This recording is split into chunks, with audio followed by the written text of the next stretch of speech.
Welcome student. आज फिर से एक नई वीडियो लेकर के आप लोगों के सामने प्रस्तुत है स्टूडेंट। और आज वाली वीडियो में मैं आप लोगों को पढ़ाने वाला हूँ विराम चिन्ह। आज वाली वीडियो में आप लोगों को मैं विराम चिन्ह पढ़ाने वाला हूँ। ठीक है, विराम चिन्ह आप लोगों के सामने ये है, पेश करता हूँ।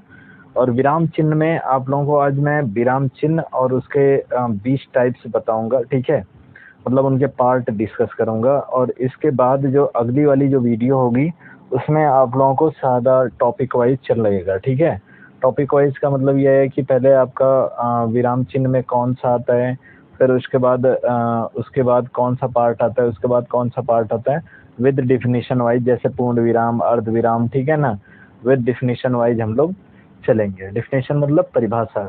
ठीक है, परिभाषा को हम लोग देखते हुए चलेंगे। और आशा नहीं करता हूँ स्टूडेंट, पूरा विश्वास करता हूँ कि आप लोगों को चीज़ें बिल्कुल समझ में आएंगी। ठीक है, बिल्कुल चीज़ें समझ में आएंगी। ठीक है, चलिए आगे चलते हैं।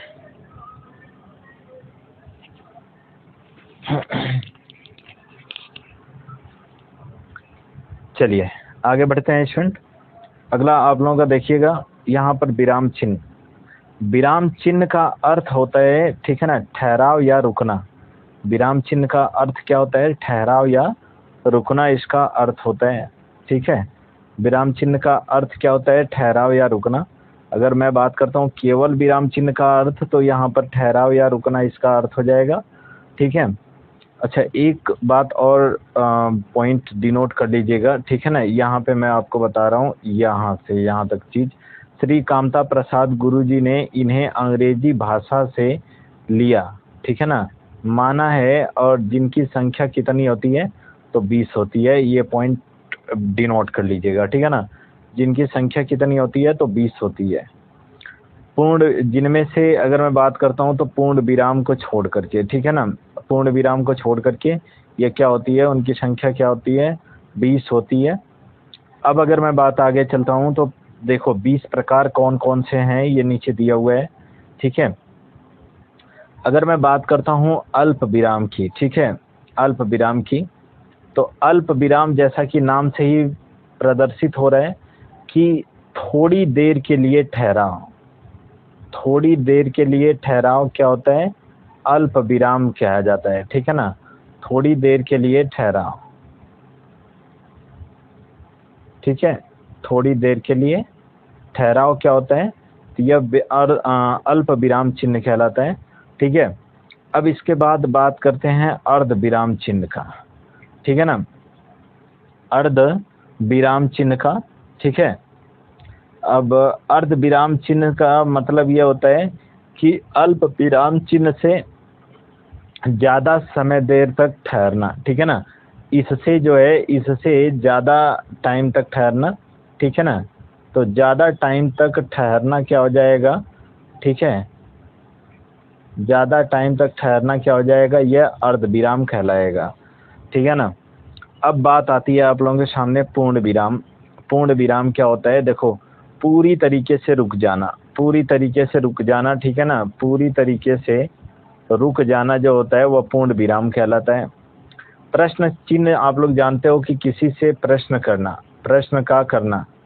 ठीक है ना, क्या करना? प्रश्न करना। ठीक है ना, किसी से प्रश्न कर रहे हो तो यह क्या हो जाएगा? यह आपका प्रश्न चिन्ह हो जाएगा। आश्चर्य या विस्मयादि बोधक चिन्ह क्या होता है?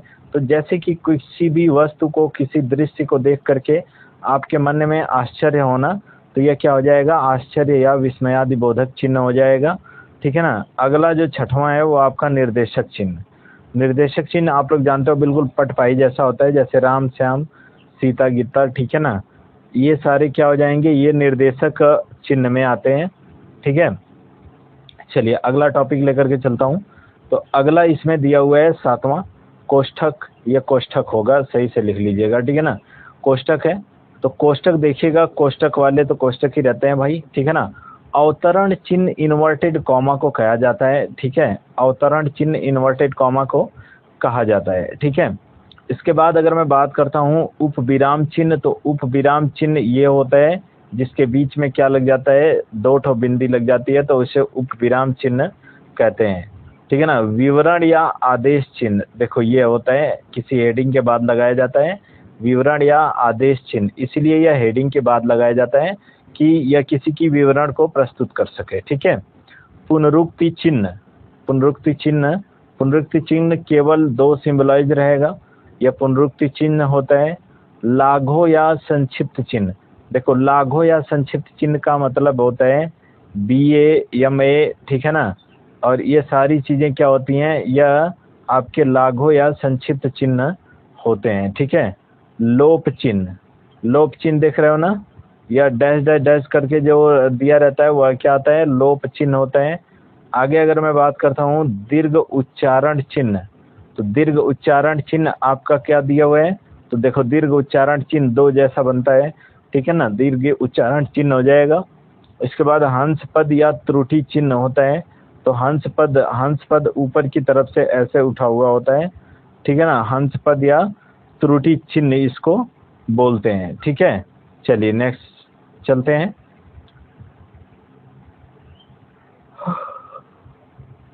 टीका चिन्ह, टीका चिन्ह में बहुत सारे टीका टिप्पणी जैसे चिन्ह आ जाते हैं। ठीक है ना। अगर मैं बात करता हूँ तुल्य सूचक, तो तुल्य सूचक में केवल बराबर का चिन्ह आता है। अगर मैं बात करता हूँ समाप्ति सूचक, तो समाप्ति सूचक में आप देख रहे हो कि इस प्रकार के चिन्ह आते हैं। ठीक है ना। रेखांकन चिन्ह, तो रेखांकन चिन्ह आप लोगों को पता होगा कि रेखांकन चिन्ह रेखा जैसा दिया रहता है। नुक्ता या पाद बिंदु, नुक्ता या पाद बिंदु यहाँ पर दिया हुआ है। नुक्ता एक बिल्कुल बिंदु के आधार पर लगाया जाता है। जैसे नुक्ता का पैटर्न देखोगे ना, जैसे अगर मैं लिख रहा हूँ कि आजमगढ़, ठीक है ना, आजमगढ़ लिख रहा हूँ, तो देखो नुक्ता यहाँ पर लगता है। ठीक है ना, तो यह क्या हो जाएगा, यह आजमगढ़ हो जाएगा। पूर्ण विराम क्या होता है, तो पूर्ण विराम का अर्थ है पूरा ठहरना। पूर्ण विराम का अर्थ होता है पूरा ठहरना, यहाँ पर लिखा हुआ है पूर्ण विराम। और पूर्ण विराम का अर्थ होता है पूरा ठहरना। ठीक है ना, यानी पूर्ण रूप से रुक जाना। ठीक है। प्रत्येक वाक्य की समाप्ति, देखो प्रयोग कहाँ पर किया जाता है, तो प्रत्येक वाक्य की समाप्ति पर इस चिन्ह का प्रयोग किया जाता है। प्रत्येक वाक्य की समाप्ति पर इस चिन्ह का प्रयोग किया जाता है। जैसे अगर मैं बात कर रहा हूँ तो मोहन पढ़ता है। ठीक है ना, जैसे क्या है, मोहन पढ़ता है, पूरा वाक्य समाप्त हो रहा है तो देखो पूर्ण विराम लग गया। ठीक है ना। राधा गाती है, तो यहाँ पे भी पूरा वाक्य समाप्त हो रहा है, पूर्ण विराम लग गया। ठीक है। सीमा सोती है, तो यहाँ पर भी पूरा वाक्य समाप्त हो रहा है, तो यहाँ पर पूर्ण विराम लग गया। ठीक है। अर्ध विराम की बात करता हूँ। अर्ध विराम देखो अल्प विराम से अधिक और पूर्ण विराम, यहाँ पर देखो ये थोड़ा सा ये मिसप्रिंट हो गया है, ये पूर्ण विराम होगा। ठीक है, ये क्या होगा, पूर्ण विराम होगा। ठीक है, यानी अल्प विराम से अधिक और पूर्ण विराम से कम ठहराव के लिए इस चिन्ह का प्रयोग किया जाता है। यानी अल्प विराम से अधिक और पूर्ण विराम से कम ठहराव के लिए इस चिन्ह का प्रयोग किया जाता है। जैसे अगर मैं उदाहरण दे देता हूँ, तो उदाहरण यहाँ पर देखो, हम मंसूरी पहुँचे, हम मंसूरी पहुँचे, हाथ मुंह धोए, कपड़े बदले, शहर के लिए निकल पड़े। ठीक है ना, शहर के लिए निकल पड़े, यानी ठीक है, सैर के लिए निकल पड़े, यहाँ पर सैर कर लीजिएगा, ज़्यादा ही बेटर होगा। ठीक है ना, सैर के लिए निकल पड़े। तो देखो यहाँ पर हम मंसूरी पहुँचे, मंसूरी पहुँचने के बाद हमने क्या लगाया, थोड़ा सा रुकावट हो रही है, तो यहाँ पर क्या हो जाएगा, अर्ध विराम। ठीक है ना, फिर हाथ मुंह धोए, फिर अर्ध विराम, कपड़े बदले, फिर अर्ध विराम, फिर सैर के लिए निकल पड़े। ठीक है, यहाँ पर सैर लिख लीजिएगा, ये यहाँ पर थोड़ा सा मिसप्रिंट हुआ है, यहाँ पर आप लोग सैर लिख लीजिएगा। ठीक है, चलिए आगे बढ़ते हैं। अर्ध विराम के स्थान पर समुच्चय बोधक अव्यय। ठीक है, ध्यान से समझना इस वाक्य को, ये स्टार पॉइंट लगा करके नोट कर लेना। ठीक है, यहाँ पर अर्ध विराम के स्थान पर समुच्चय बोधक अव्यय की, चूंकि, ताकि, जिसमें आदि का प्रयोग पर शुद्ध वाक्य बनाया जा सकता है। यानी इन सभी का प्रयोग करके भी क्या इनको शुद्ध वाक्य बनाया जा सकता है। यानी इसके जगह पर हम मंसूरी पहुँचे, ठीक है ना, पहुँचे कि हाथ मुंह धोए। ठीक है, यहाँ पर क्या हो जाएगा, उसके बाद ताकि कपड़े, ताकि लगा सकते हो या की भी लगा सकते हो कि कपड़े बदले, ठीक है ना, कि सैर के लिए निकल पड़े, ठीक है। तो हर जगह की के द्वारा हम लोग जोड़ देते हैं यहाँ पर। वैसे भी यहाँ पर अगर मैं बात करता हूँ तो नॉर्मली रूप से क्या हो जाता है, सबसे पहले यहाँ पर अल्प विराम ही सही रहता है, और कहीं कहीं पर आपका अर्धविराम का प्रयोग सुटेबल होता है, ठीक है। चलिए आगे बढ़ते हैं। अगला जो आप लोगों के सामने है, अगला है उपविराम या अपूर्ण विराम। उपविराम या अपूर्ण विराम, हमेशा शीर्षक के साथ उपविराम का प्रयोग किया जाता है, ठीक है ना। शीर्षक यानी कोई शीर्षक हो, कहानी का शीर्षक हो, कोई मूवी का शीर्षक हो, तो उसके साथ किसका प्रयोग किया जाता है, उपविराम का प्रयोग किया जाता है। जैसे गदर है, गदर के बाद देखो उपविराम लगा हुआ है, एक प्रेम कथा, ठीक है। आतंकवाद है, उपविराम लगा हुआ है, एक राष्ट्रीय समस्या है। दहेज, एक उपविराम लगा हुआ है, एक सामाजिक बुराई है। कोरोना, उपविराम लगा हुआ है, एक बीमारी है, ठीक है। इसके बाद अगर मैं बात करता हूँ, योजक चिन्ह आ जाता है, और योजक चिन्ह कहाँ कहाँ पर देखो लगता है, समासिक पदों में, ठीक है ना। जैसे राम, योजक चिन्ह रावण है। कृष्ण, योजक चिन्ह कंस है।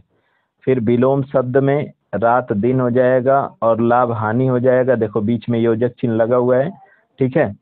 संयुक्त क्रिया के साथ दे देना, ले लेना, ठीक है। इसके बाद शब्द की आवृत्ति या अर्ध आवृत्ति के साथ, जैसे धीरे धीरे, काम वाम, ठीक है ना, और क्या रिजल्ट विजल्ट, ठीक है। तो ये सारी चीजें हो जाएंगी। शब्द युग्म, शब्द युग्म में आप लोग देख रहे हो ना, समासिक पद, बेसिकली योजक चिन्ह जो होता है वो समासिक पद भी इसको कहा जाता है, समासिक पदों के बीच में लगता है, ठीक है ना। तो इसको समासिक पद भी आप लोग कह सकते हैं, ठीक है। तो ये क्या होता है, समासिक पद होता है। यहाँ पर जैसे माता पिता, पति पत्नी, और ये आपका हो जाएगा भाई बहन, ऐसे करके बहुत सारे हो जाएंगे, ठीक है। चलिए आगे बढ़ते हैं। अगला आप लोगों का क्या दिया हुआ है, तो अगला अवतरण चिन्ह। अवतरण चिन्ह या उद्धरण चिन्ह आता है, ये दो प्रकार के होते हैं। इसमें आता है एक इकरा चिन्ह आता है, तो ठीक है।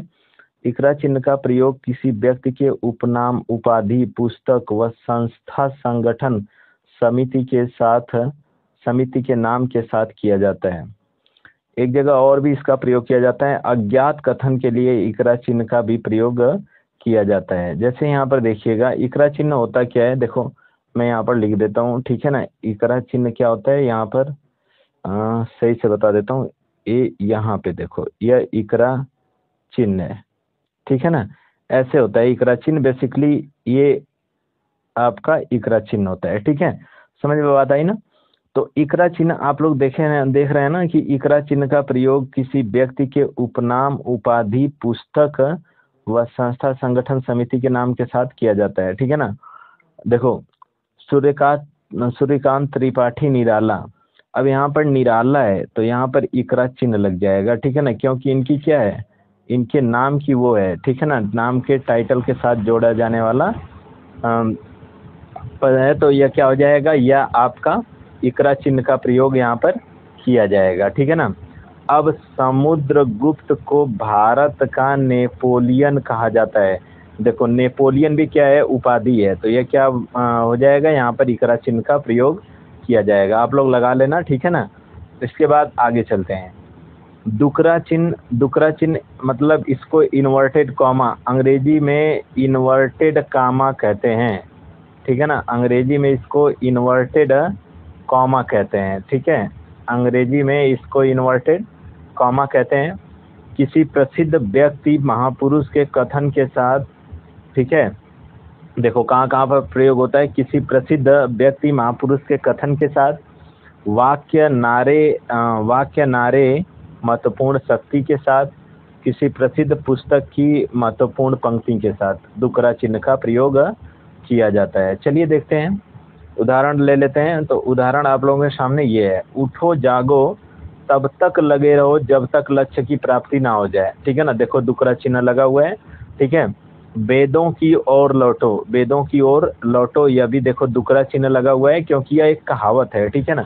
कहावत की मतलब कि ये है कि कहा गया है, किसी महत्वपूर्ण व्यक्ति के द्वारा कहा गया है, सत्यमेव जयते, यह भी किसी महत्वपूर्ण व्यक्ति के द्वारा कहा गया है। तो कोई भी कोटेशन अगर आता है ना तो उसके उसमें क्या हो जाएगा, दुकरा चिन्ह का प्रयोग किया जाता है। ठीक है, तो देखो स्टूडेंट आगे चल लेते हैं। कुछ और भी चिन्ह होते हैं जो कि मैंने आप लोगों के सामने कल डिस्कस किया हुआ था, लेकिन आज एक बार और देख लेते हैं। ठीक है, जैसे यहाँ पर देखो अवतरण चिन्ह होता है, तो अवतरण चिन्ह आप लोग देख रहे हो, अवतरण चिन्ह होता है। ठीक है ना, और अवतरण चिन्ह महत्वपूर्ण पुस्तक वगैरह के नाम के आगे उपविराम जो है हो ही गया। विवरण या आदेश चिन्ह, विवरण या आदेश चिन्ह की भी हेडिंग वेडिंग जानते हो ना, हेडिंग, हेडिंग के आगे जस्ट विवरण, मतलब कि इसके आगे कुछ लिखा जा रहा है, तो यह विवरण या आदेश चिन्ह होता है। ठीक है ना, पुनरुक्ति चिन्ह, मतलब किसी भी चीज को इम्पोर्टेंस दर्शा देना। ठीक है ना, लाघो या संक्षिप्त चिन्ह, लाघो का मतलब क्या होता है, यहाँ पर एक चीज आपको बता देता हूँ, जैसे बीए हो गया, यह लाघो चिन्ह लगता है। यहाँ पर यमए हो गया, यह लाघव चिन्ह लगता है। ठीक है ना, उसके बाद यहाँ पर मैं बी कॉम लिख देता हूँ, तो यह भी क्या बीच में जो प्रयोग हो रहा है यह क्या है, लाघो चिन्ह है। ठीक है, अब यहाँ पर लोप चिन्ह, लोप चिन्ह का मतलब बड़ा सा स्पेस होना लोप चिन्ह कहलाता है। दीर्घ उच्चारण चिन्ह, दीर्घ उच्चारण चिन्ह आप लोग जानते हो कि मात्राओं का बोध कराने के लिए दीर्घ उच्चारण चिन्ह का प्रयोग किया जाता है। ठीक है ना, हंस पद या श्रुति चिन्ह, यह हंस पद या श्रुति चिन्ह है। ठीक है, इसका प्रयोग आपका कहाँ पर किया जाता है, जब मतलब कोई शब्द लिखने, जैसे कोई वाक्य लिख रहे हो, उसके बीच में अगर कोई शब्द आप गलती से भूल जाते हो तो उसका वहाँ पर हंस पद या त्रुटि चिन्ह का प्रयोग किया जाता है। ठीक है ना, और सो आज के लिए इतना ही स्टूडेंट, और नेक्स्ट वीडियो आप लोगों की ये यहीं तक आप लोगों का पूरा का पूरा ये वाला टॉपिक आप लोगों का पूरा कवर हो गया। ठीक है, और आशा नहीं पूरा विश्वास करता हूँ स्टूडेंट आप लोगों को क्लास बहुत बढ़िया से पसंद आ रही होगी, और अगर पसंद आ रही होगी तो चैनल को सब्सक्राइब करना और वीडियो को लाइक करना और शेयर करना बिल्कुल मत भूलिएगा। अपने यार दोस्तों के पास भी शेयर कीजिए ताकि न्यू चैनल है, सपोर्ट मिले स्टूडेंट। ठीक है, और मिलते हैं नेक्स्ट वीडियो में, तब तक के लिए धन्यवाद। और इससे भी बेहतरीन वीडियो अगली वाली जो टॉपिक होगी वो मुझे जहाँ तक उम्मीद है, देखिए रस का लेकर के आऊँगा। ठीक है, अलंकार हो ही गया है आप लोगों का पूरा बिल्कुल बेस्ट तरीके से जितना हो सकता है। ठीक है, तो आज के लिए इतना ही, बाकी नेक्स्ट क्लास में, तब तक के लिए धन्यवाद। वीडियो को लाइक कर दीजिएगा और शेयर कर दीजिएगा अपने यार दोस्तों के पास, और सब्सक्राइब कर दीजिएगा इस चैनल को। ठीक है, जो लाल वाली घंटी की बटन दिख रही है उसको दबा दीजिएगा। ठीक है, चलिए।